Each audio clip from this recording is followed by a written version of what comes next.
This is Kathy Biehl of EmpowermentUnlimited.net with Astro-Insight for July 1st, 2024. Life is such a paradox.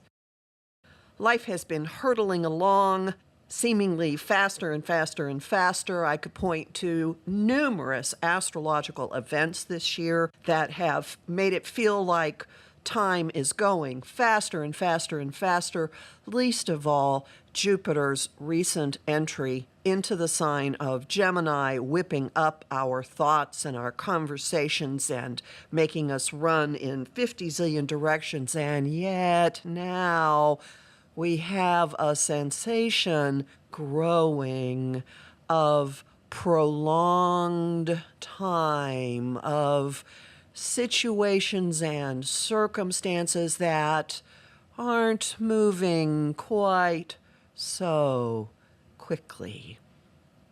Saturn has retrograded. It stationed retrograde at the end of June.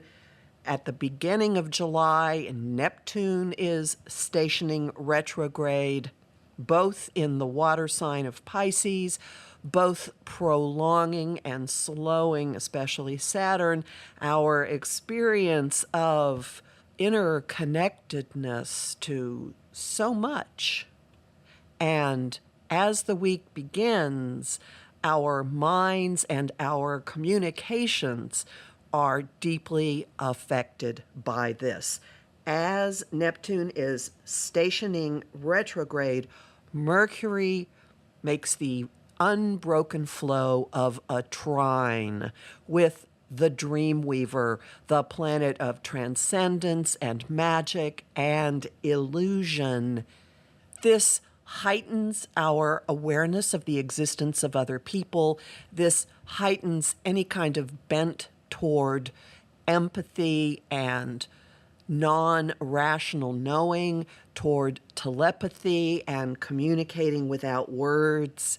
It heightens compassion and forgiveness and unhooking from earthly reality. It softens what we're thinking, what we're saying, and then Mercury immediately moves into Leo, and the water burns off quickly, steamily, and our minds catch fire. Communication catches fire. We have an awareness of the existence of others and of something much bigger going on in our lives, but we are very self-focused, egocentric, not necessarily egotistical, but extremely expressive.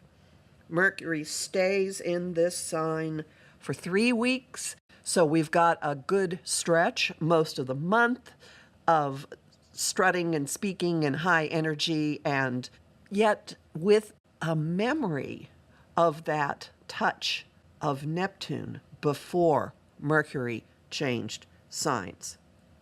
As this is happening, our relationships are simultaneously moving into form and structure and commitment.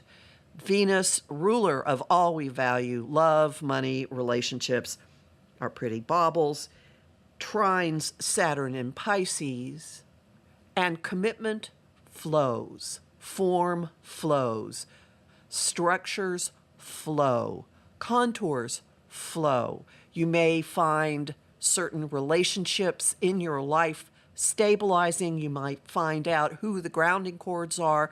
You might see where the reliability is in your life and in your values.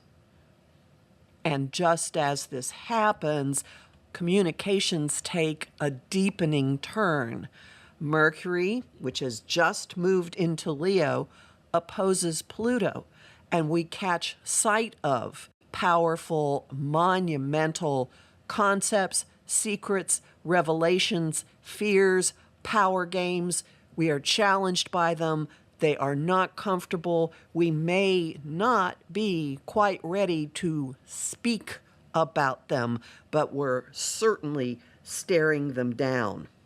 This puts an edge onto the the usual expression of Mercury in Leo.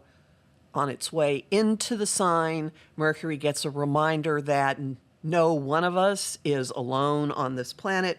Right after Mercury enters the sign of the self, we get a good long look at forces and influences that are far greater than any individual ego or life. Really humbling if you think about it.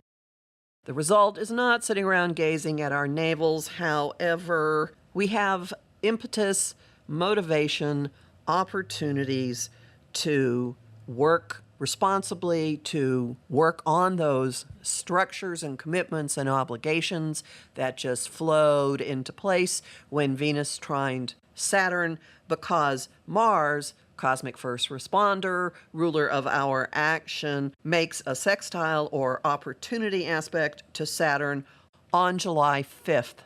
You may need to claim something to make it real. You may find yourself called upon to step up, be an adult.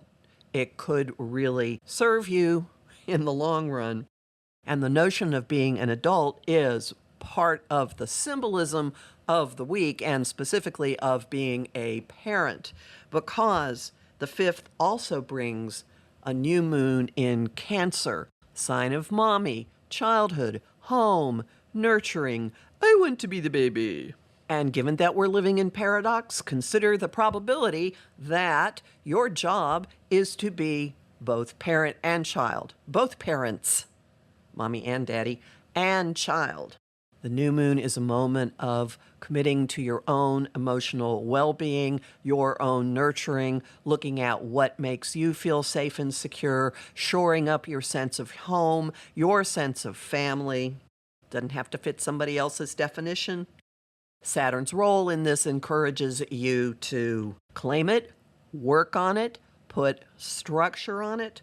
And given that this is a new moon and that Saturn is retrograde, there could be a very slow unfolding of the new phases, the fresh starts, the new seeds that are coming up now under this new moon.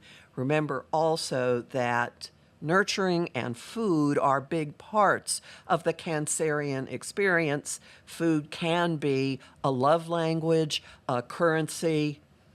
Look at what you're doing with it. If you want to set up a new relationship with it, this moon supports doing that in a way that has some staying power.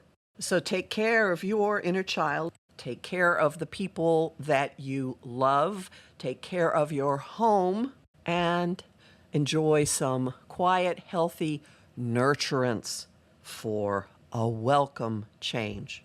Look at this as a rest stop, as a pit stop. Immerse yourself in it.